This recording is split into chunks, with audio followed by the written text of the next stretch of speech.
എല്ലാവർക്കും നമസ്കാരമുണ്ട്. പുതിയൊരു വീഡിയോയിലേക്ക് സ്വാഗതം. അപ്പോൾ വരുന്ന ആഴ്ചത്തേക്ക് നല്ല രീതിയിൽ പെർഫോം ചെയ്യാൻ സാധ്യതയുള്ള ഒരു 3 സ്റ്റോക്കാണ് നമ്മൾ ഇന്നത്തെ വീഡിയോക്കകത്ത് അനലൈസ് ചെയ്യാൻ പോകുന്നത്. ഫസ്റ്റ് സ്റ്റോക്ക് വന്ന് ഹിന്ദുസ്ഥാൻ കോപ്പർ ആണ്. ഹിന്ദുസ്ഥാൻ കോപ്പറിൻ്റെ ഒരു 4 hour ക്യാൻഡിൽ സ്റ്റിക്കാണ് നിങ്ങളുടെ കാണാൻ സാധിക്കുന്നത്. അപ്പോൾ നമ്മൾ ഉപയോഗിക്കുന്ന സ്ട്രാറ്റജി, നമ്മൾ ഫോളോ ചെയ്യുന്ന strategy SMC and smart money concept ആണ്. ഓക്കെ, അപ്പോൾ നമ്മളിപ്പോൾ 4 hour ക്യാൻഡിൽ സ്റ്റിക്ക് ഇട്ടേക്കുന്നത് ഡെയിലി ക്യാൻഡിൽ സ്റ്റിക്കൊക്കെ നോക്കിക്കഴിഞ്ഞേക്കാണ് നമുക്ക് ഒരു നല്ല രീതിയിൽ അപ് ട്രെൻഡിൽ പോയിക്കൊണ്ടിരിക്കുന്ന സ്റ്റോക്കാണ് നമുക്ക് മനസ്സിലാക്കാൻ സാധിക്കും. ഇനി കുറച്ച് ആഴ്ചകളായാലും കഴിഞ്ഞ കുറച്ച് ഡെക്കേഡുകളായിട്ട് ഒരു അപ് ട്രെൻഡ്, ഒരു higher high higher low pattern മുൻപോട്ട് പോയിക്കൊണ്ടിരിക്കുന്ന സ്റ്റോക്കാണ് നമുക്ക് മനസ്സിലാക്കാൻ കാര്യങ്ങളൊക്കെ തന്നെ സാധിക്കുന്നത്. 1 week ക്യാൻഡിൽ സ്റ്റിക്കിലേക്ക് നോക്കിക്കഴിഞ്ഞാൽ കാണാം വീണ്ടും നല്ല രീതിയിൽ അപ് ട്രെൻഡിൽ പോയിക്കൊണ്ടിരിക്കുന്ന സ്റ്റോക്ക് നമുക്ക് മനസ്സിലാക്കാനും കാര്യങ്ങളൊക്കെ തന്നെ സാധിക്കുന്നതായിരിക്കും. അതിൻ്റെ പ്രീവിയസ് കൺസോൾട്ടേഷൻ ഏരിയയിൽ ബ്രേക്ക് ചെയ്ത് മുന്നോട്ട് നമുക്ക് മനസ്സിലാക്കാൻ സാധിക്കുന്നുണ്ട്. നമുക്കൊരു 4 hour ക്യാൻഡിലേക്ക് വന്നതിന് ശേഷം നമുക്കിതിനകത്ത് ഡിമാൻഡ് ഏരിയ കാര്യങ്ങളൊക്കെ നമ്മൾ പ്ലോട്ട് ചെയ്തിട്ടുണ്ട്. അപ്പോൾ ഈ ഡിമാൻഡ് ഏരിയയിലേക്ക് വരുമ്പോൾ നല്ല ഇതിനൊരു റിവേഴ്സൽ കാണാൻ സാധിക്കും എന്ന് നമുക്ക് പ്രതീക്ഷിക്കാം. അപ്പോൾ ഇവിടെ ആയിട്ട് നോക്കിക്കഴിഞ്ഞാൽ ഇവിടെ ആയിട്ട് BOS പ്ലോട്ട് ചെയ്തിട്ടുണ്ട്. ഇവിടെ 2 BOS കാണാൻ സാധിക്കുന്നുണ്ട്. ഇവിടെ ആയിട്ടൊരു BOS നമുക്ക് കാണാനും കാര്യമൊക്കെ തന്നെ സാധിക്കുന്നത്. അതൊരു ഡിമാൻഡ് ഏരിയയാണ് ഇത്. അപ്പോൾ ഈ ഡിമാൻഡ് ഏരിയയിലേക്ക് മാർക്കറ്റ് നല്ലൊരു റിവേഴ്സൽ കാണാം. അതേപോലെ ഇത്രയും കൂടെ ഒരു റിവേഴ്സൽ കാണാൻ സാധ്യതയുള്ളൊരു ഏരിയയാണ് 2 ഡിമാൻഡ് ഏരിയ മുകളിൽ കാണാൻ സാധിക്കുന്നത്. ഒന്ന് ഇവിടെ ആയിട്ടൊരു BOS ബ്രേക്ക് ഓഫ് സ്ട്രക്ചർ കാണാം. ഇവിടെ ആയിട്ടൊരു ബ്രേക്ക് ഓഫ് സ്ട്രക്ചർ. ഇപ്പോൾ ബ്രേക്ക് ഓഫ് സ്ട്രക്ചർ എന്ന് വെച്ചാൽ പ്രീവിയസ് സ്വിംഗ് ഹൈനെ ബ്രേക്ക് ചെയ്ത ക്യാൻഡിൽസാണ്. ഡിമാൻഡ് ഏരിയ പ്ലോട്ട് ചെയ്തിട്ടുണ്ട്. 4 hour ഇവിടെ ആയിട്ട് നമ്മളൊരു ഡിമാൻഡ് ഏരിയ പ്ലോട്ട് ചെയ്തിട്ടുണ്ട്. ഇവിടെ ആയിട്ടൊരു ഡിമാൻഡ് ഏരിയ ഉണ്ട്. അപ്പോൾ ഇത് ഏത് ഡിമാൻഡ് ഏരിയയിലാണ് കൂടുതലൊരു റിവേഴ്സലിന് പൊട്ടൻഷ്യൽ ഉള്ളതാണ് നമുക്ക് മനസ്സിലാക്കണം. ഫസ്റ്റ് നിങ്ങൾക്കായിട്ട് നോക്കി കഴിഞ്ഞാൽ RR റിസ്ക് റിവാർഡ് റേഷ്യോ ഇവിടെ പ്ലോട്ട് ചെയ്തിട്ടുണ്ട്. ഡിമാൻഡ് ഏരിയ, അപ്പോൾ ഈ ഡിമാൻഡ് ഗ്രീൻ കളറിൽ ഈ ഡിമാൻഡ് ഏരിയയിലേക്ക് മാർക്കറ്റ് വരികയാണ് നല്ലൊരു റിവേഴ്സൽ ചിലപ്പോൾ നമുക്ക് കാണാൻ കേൾക്കാൻ സാധിക്കാനുള്ള മെയിൻ കാരണം വെച്ചാൽ ഇവിടെ ആയിട്ട് ലിക്വിഡിറ്റി ഉണ്ട്, അതുപോലെ ഇവിടെ ആയിട്ട് ഒരു ലിക്വിഡിറ്റി ഉണ്ട്. അപ്പോൾ ഈ 2 ലിക്വിഡിറ്റി ഗ്രാബ് ചെയ്തതിന് ശേഷം നല്ല രീതിയിൽ റിവേഴ്സൽ ചിലപ്പോൾ നമുക്ക് കാണാൻ സാധിച്ചേക്കാം. അതേപോലെ തൊട്ട് മുകളിലേക്ക് നമുക്ക് ഡിമാൻഡ് ഏരിയ കാണാൻ സാധിക്കും.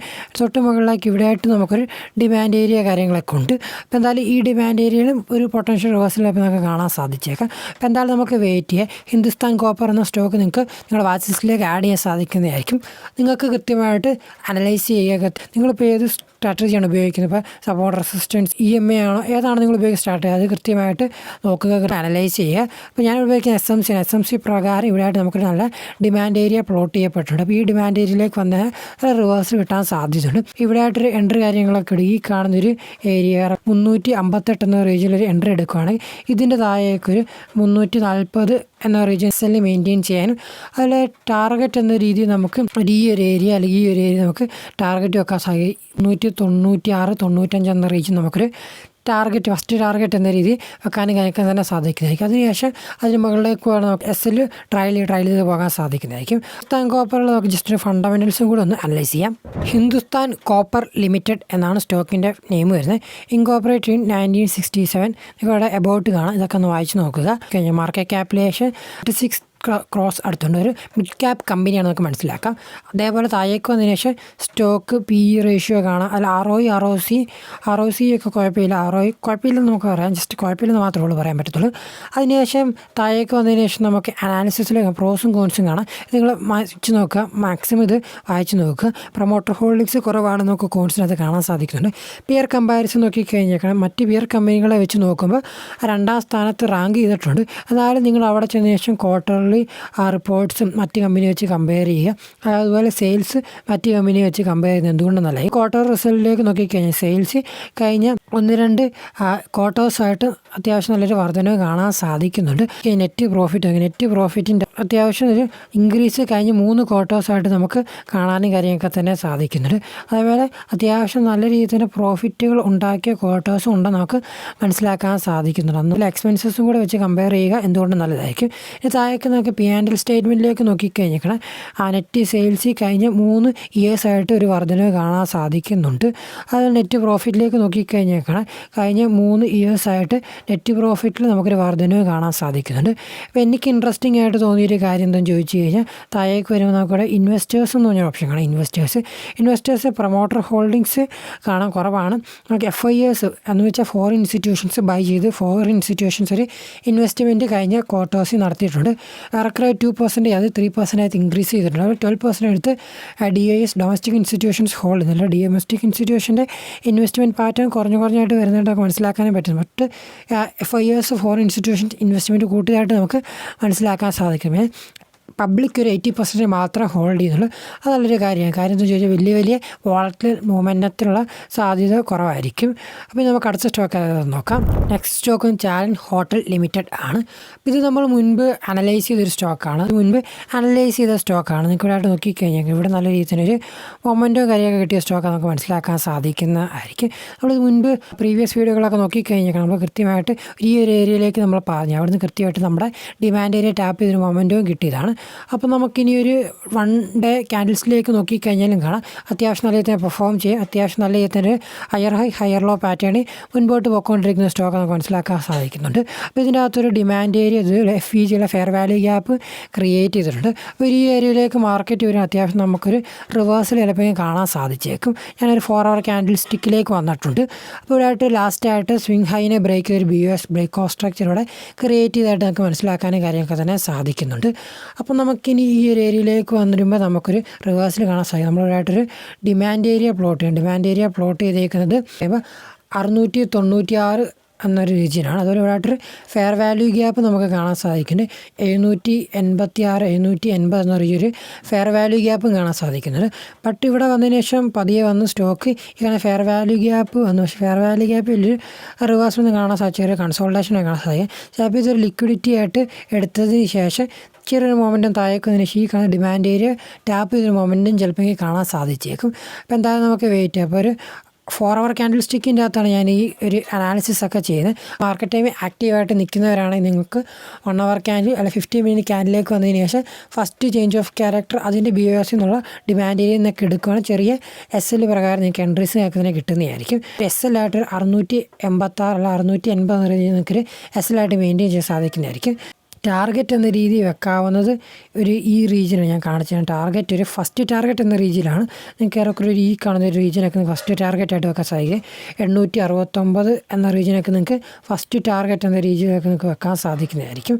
പിന്നെ ഒരു ഗുഡ് എൻട്രി എന്ന് പറയാൻ ഒരു ഏരിയയിലൊക്കെ ആയിരിക്കും 716 715 എന്ന റീജിയനൊക്കെ ഒരു അത്യാവശ്യം നല്ലൊരു എൻട്രി ഒക്കെ ആയിട്ട് വരുന്നത്. അപ്പോൾ എന്തായാലും നിങ്ങൾക്ക് കൃത്യമായിട്ട് അനലൈസ് ചെയ്യുക. നിങ്ങളുടെ വാച്ച് ലിസ്റ്റിലേക്ക് ഇത് ആഡ് ചെയ്യുക. ഇൻഡെക്സ് നല്ല രീതിയിൽ റിവേഴ്സിന് സപ്പോർട്ട് ചെയ്യുന്നൊരു റീജിയനിലാണ്. ആ ടൈമിൽ അതൊരു ഡിമാൻഡ് ഏരിയയിലേക്ക് വരുന്നു എന്നെങ്കിൽ കൃത്യമായിട്ട് നിങ്ങൾക്കത് വാച്ച് ലിസ്റ്റിലേക്ക് ആഡ് ചെയ്യാനും നല്ല രീതിയിൽ ഇതിൻ്റെ പെർഫോമൻസ് വാച്ച് ചെയ്യാനും കാര്യങ്ങൾക്ക് തന്നെ സാധിക്കുന്നത് ആയിരിക്കും. അതേപോലെ നമുക്ക് ഇതിൻ്റെ ഫണ്ടമെൻറ്റൽസ് കൂടെ ജസ്റ്റ് ഒന്ന് അനലൈസ് ചെയ്യാം.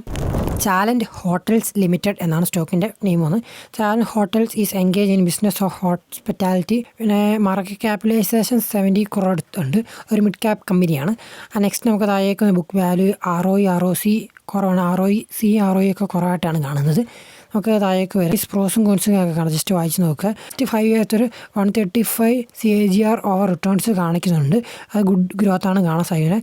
Stock trading 8.6 times book value. Promoter holdings കുറഞ്ഞിട്ടുണ്ട്. ടാക്സ് സീംസ് ലോ അങ്ങനെ കുറച്ച് കോൺസിൻ്റെ അത് കണക്ക് വായിച്ച് നോക്കുക. പിയർ കമ്പാരിസൺ നോക്കുക മറ്റ് കമ്പനികളായിട്ട്. റാങ്കിങ് ബേസിസ് 3ാമതാണ് കാണിക്കുന്നത്. ബട്ട് അത് മാത്രം നോക്കല്. നിങ്ങൾ മറ്റ് ക്വാർട്ടർ റിപ്പോർട്ട് സെയിൽസ് അതേപോലെ P&L സ്റ്റേറ്റ്മെൻറ്റ് സെയിൽസ് ഒക്കെ വെച്ച് കമ്പയർ ചെയ്യുക എന്തുകൊണ്ട് നല്ലതായിരിക്കും. താഴേക്ക് ലാസ്റ്റ് ക്വാർട്ടേഴ്സ് എങ്ങനെയുണ്ട് സെയിൽസ് നോക്കിക്കഴിഞ്ഞാൽ ലാസ്റ്റ് 1-2 ക്വാർട്ടേഴ്സ് സെയിൽസ് നല്ലൊരു വർധനവ് കാര്യങ്ങൾ നമുക്ക് കാണാൻ നിങ്ങൾക്ക് തന്നെ സാധിക്കും. ലാസ്റ്റ് 1-2 ക്വാർട്ടേഴ്സായിട്ട്.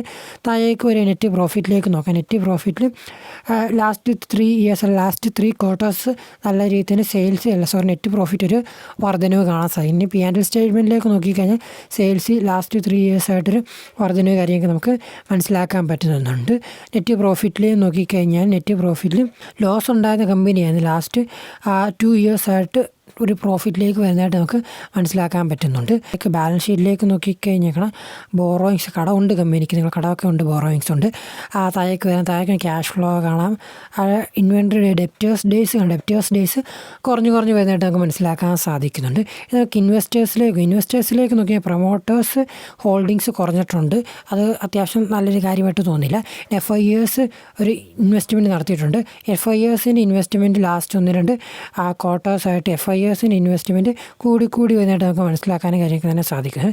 ഡൊമസ്റ്റിക് ഇൻസ്റ്റിറ്റ്യൂഷൻസിൻ്റെ 21% എടുത്ത് ഹോൾഡ് ചെയ്യുന്നത് FISും അതുപോലെ ഡൊമസ്റ്റിക് ഇൻസ്റ്റിറ്റ്യൂഷൻസ് അത്യാവശ്യം നല്ല രീതിയിൽ ഹോൾഡ് ചെയ്യുന്ന സ്റ്റോക്ക് നമുക്ക് മനസ്സിലാക്കാൻ സാധിക്കുന്നത്. പിന്നെ പബ്ലിക് വലിയ ശതമാനം ഹോൾഡ് ചെയ്തില്ല. ഇത് 4% മാത്രമേ ഉള്ളൂ. അത് കുഴപ്പമില്ല. ഓക്കെ, നമുക്ക് ഫിനാൻഷ്യൽ റേഷ്യോസും കാര്യമൊക്കെ നോക്കിയിട്ട് അത്യാവശ്യം കുഴപ്പമില്ല എന്ന് നമുക്ക് പറയാനും കാര്യത്തിന് സാധിക്കും. അപ്പോൾ നിങ്ങൾ കൃത്യമായിട്ട് ഫണ്ടമെൻറ്റൽസും ടെക്നിക്കൽസും കൃത്യമായിട്ട് അനലൈസ് ചെയ്യാനും കാര്യത്തിന് തന്നെ ശ്രദ്ധിക്കുക. FIS ഒരു ബൈ നടത്തിയ സ്റ്റോക്കാണ്. Union bank. ഇപ്പോൾ യൂണിയൻ ബാങ്കിനകത്ത് ഒരു ബ്രേക്ക് ഓഫ് സ്ട്രക്ചർ നമുക്ക് ഇവിടെയായിട്ട് കാണാനും കാര്യങ്ങളൊക്കെ തന്നെ സാധിക്കുന്നുണ്ട്. ടീ കാണുന്ന ഇവിടെയായിട്ടൊന്ന് ടാപ്പ് ചെയ്ത് ചെറിയ ടാപ്പ് അതിന് ശേഷം നല്ലൊരു റാലി നമുക്ക് കാണാൻ സാധിച്ചിട്ടുണ്ടായിരുന്നു. സെക്കൻഡ് ടൈമിൽ ആ ഒരു ഏരിയയിലേക്ക് വന്നിട്ടുണ്ട്. എൻട്രി ഓപ്പർച്യൂണിറ്റി ഇല്ല. കാര്യം എന്താണെന്ന് ചോദിച്ചു കഴിഞ്ഞാൽ ഓൾറെഡി ആ ഒരു ഏരിയ വന്ന് മാർക്കറ്റ് ടാപ്പ് ചെയ്തതിന് ശേഷം നല്ല രീതിയിൽ റിവേഴ്സിൽ തന്നിട്ടുണ്ട്. അപ്പോൾ നമുക്ക് മുൻപ് കുറച്ച് നേരം മുമ്പ് നോക്കിയിട്ട് നല്ല എൻട്രി ഓപ്പർച്യൂണിറ്റി ആണ് ഡിമാൻഡ് ഏരിയ വെച്ച് നോക്കുമ്പോൾ. ബട്ട് ഇതിൻ്റെ അകത്ത് താഴേക്ക് നോക്കിക്കഴിഞ്ഞാൽ ഒന്ന് രണ്ട് ഡിമാൻഡ് ഏരിയസ് നമുക്ക് കാണാൻ സാധിച്ചേക്ക്. അവിടെ ചെറിയൊരു മൊമെൻ്റം മുകളിലേക്ക് തന്നതിന് ശേഷം ചിലപ്പോൾ താഴേക്ക് വരാനുള്ള സാധ്യതയുണ്ട്. അപ്പോൾ ഇവിടെയായിട്ടൊരു ലിക്വിഡിറ്റി നമുക്ക് കാണാൻ സാധിക്കും. ഈ ലിക്വിഡിറ്റി മാർക്കറ്റിൽ നിന്ന് ഗ്രാബ് ചെയ്തതിന് ശേഷം താഴേക്ക് ചിലപ്പോൾ പോകാൻ സാധ്യതയുണ്ട്. ചിലപ്പോൾ അവിടെ വന്നതിന് ശേഷം വീണ്ടും മുകളിലേക്ക് പോകാനുള്ള സാധ്യതയുണ്ട്. ബട്ട് FIS നല്ലൊരു ഇൻവെസ്റ്റ്മെൻറ്റ് നമുക്ക് ഫണ്ടമെൻ്റൽ നോക്കിക്കഴിഞ്ഞാൽ ഇൻവെസ്റ്റേഴ്സിൻ്റെ ഇതിലേക്ക് നോക്കിക്കഴിഞ്ഞാൽ കാണാം. FIS അതായത് DIS അത്യാവശ്യം ഹോൾ എന്നൊരു സ്റ്റോക്കും കൂടെയാണ് യൂണിയൻ ബാങ്ക്. അതും കൂടെ ഒന്ന് ജസ്റ്റ് വാച്ച് ഔട്ട് ചെയ്യുന്നത് നല്ലതായിരിക്കും. അപ്പോൾ എന്തായാലും ഇന്നത്തെ വീഡിയോ എത്തുള്ളൂ. ഈ ആഴ്ച 11 സ്റ്റോക്കുകളുണ്ട്. അത് അത്യാവശ്യം നല്ലൊരു മൊമെൻറ്റം തന്നതായിട്ട് നമുക്ക് മനസ്സിലാക്കാനും കാര്യമൊക്കെ തന്നെ സാധിക്കും. ആ ഒരു സ്റ്റോക്കാണ് ഇന്ത്യ ഹോട്ടൽസ്. അത്യാവശ്യം നല്ല രീതിയിലൊരു പോയിൻറ്റ് നമ്മൾ പറഞ്ഞൊരു പോയിൻറ്റ് ടാപ്പ് ചെയ്യുന്ന ശേഷം നല്ല രീതിയിൽ റിവേഴ്സിൽ കണ്ടായിട്ട് നമുക്ക് കാണാനും കേൾക്കാൻ തന്നെ സാധിക്കുന്നുണ്ട്. അപ്പോൾ നമ്മൾ ഇതിനകത്തൊരു 1 അവറിൻ്റെ അകത്തൊരു BOS കാര്യങ്ങളൊക്കെയാണ് മാർക്ക് ചെയ്തത്. ഇത് കഴിഞ്ഞ ആഴ്ച ലാസ്റ്റ് വീഡിയോയ്ക്ക് നമ്മൾ പറഞ്ഞൊരു സ്റ്റോക്കാണ് ഇന്ത്യ ഹോട്ടൽസ് ലിമിറ്റഡ്. അപ്പോൾ ഇന്ത്യ ഹോട്ടൽസിൻ്റെ അകത്ത് ഇവിടെയായിട്ട് നമുക്കൊരു ഡിമാൻഡ് ഏരിയ ഉണ്ട്. ഈ ഏരിയയിലേക്ക് വന്ന ശേഷം ഒരു റിവേഴ്സിൽ ചിലപ്പോൾ കാണാൻ സാധിക്കുമെന്ന് നമ്മൾ ആ വീഡിയോയ്ക്കകത്ത് പറഞ്ഞിട്ടുണ്ടായിരുന്നു. കൃത്യമായിട്ട് ആ ഏരിയയിലേക്ക് മാർക്കറ്റ് വന്നതിന് ശേഷം കൃത്യമായിട്ട് ആ ഡിമാൻഡ് ഏരിയ ടാപ്പ് ചെയ്തതിന് ശേഷം നല്ലൊരു മൊമെൻറ്റ് തന്നതായിട്ട് നമുക്ക് മനസ്സിലാക്കാനും കാര്യങ്ങളൊക്കെ തന്നെ സാധിക്കുന്നുണ്ട്. പിന്നെ ചെറിയ കൺസോൾട്ടേഷൻ ഫേസ് ചെയ്താണ് നിൽക്കുന്നത്. ഇനി എങ്ങനെയാണ് സ്റ്റോക്ക് പോകുന്നത് എന്ന് നമുക്കറിയത്തില്ല. അപ്പോൾ കൃത്യം ബ്രേക്ക് ഈവനിലേക്കൊക്കെ SL ട്രയൽ ചെയ്തിരുന്നത് എന്തുകൊണ്ട് നല്ലൊരു കാര്യമായിരിക്കും. എന്തായാലും ഇന്നത്തെ വീഡിയോ എത്തുള്ളൂ. പിന്നെ ഒട്ടനേകം നല്ല വീഡിയോകളൊക്കെ കാണാം. നന്ദി, നമസ്കാരം.